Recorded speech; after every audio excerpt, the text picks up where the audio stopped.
संवाद लेखन नमुनाकृती। शाळेच्या सहलीला जाण्याची परवानगी मिळवण्यासाठी तुमच्या वडिलांशी संवाद साधा व त्याचे लेखन करा। राधा: बाबा ऐका ना, हे बघा मला गायन स्पर्धेत काय मिळालंय। बाबा: अरे वा, छान। आता पुढची स्पर्धा कोणती व कधी आहे? राधा: ते जाऊ द्या, आज शाळेत एक नोटीस आली होती सहलीची। बाबा: सहलीची? आता कुठे जाणार आहे सहल या वर्षी शाळेची?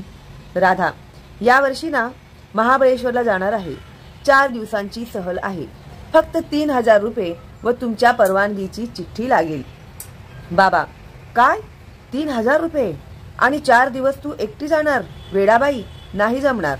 राधा: हे हो काय बाबा, मी आता काही लहान आहे, मला सर्व करता येतं। हवं तर आईला विचारा, मी जाणार म्हणजे जाणार। बाबा: दिवाळी नंतर जाणार आहेस ना? 6 माही परीक्षेत पहिला नंबर आला ना मग जा। मी नाही म्हणणार नाही।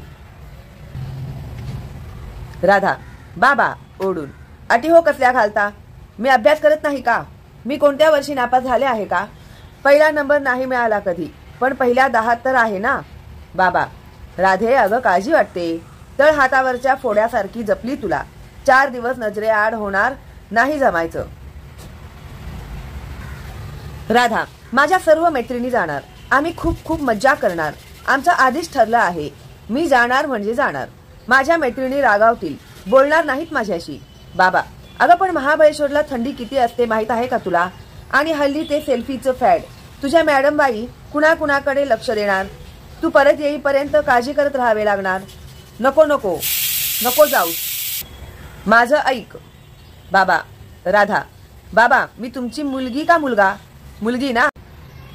मग सांगा, मी सासरी गेल्यावर तुम्ही काय करणार? मी नाराज दुःखी होऊन घरी बसले तर तुम्हाला चालेल का?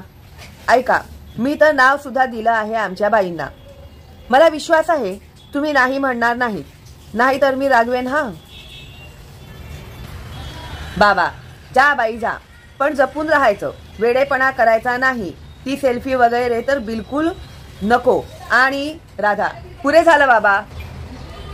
झालं बाबा, किती अटी घालणार? मी मोठी झाली आहे, कळतं मला सारं। किती चांगले आहेत माझे बाबा। थांबा, आत्ता मैत्रिणींना फोन करून कळवते। राधा आनंदाने फोन करण्यासाठी निघून जाते।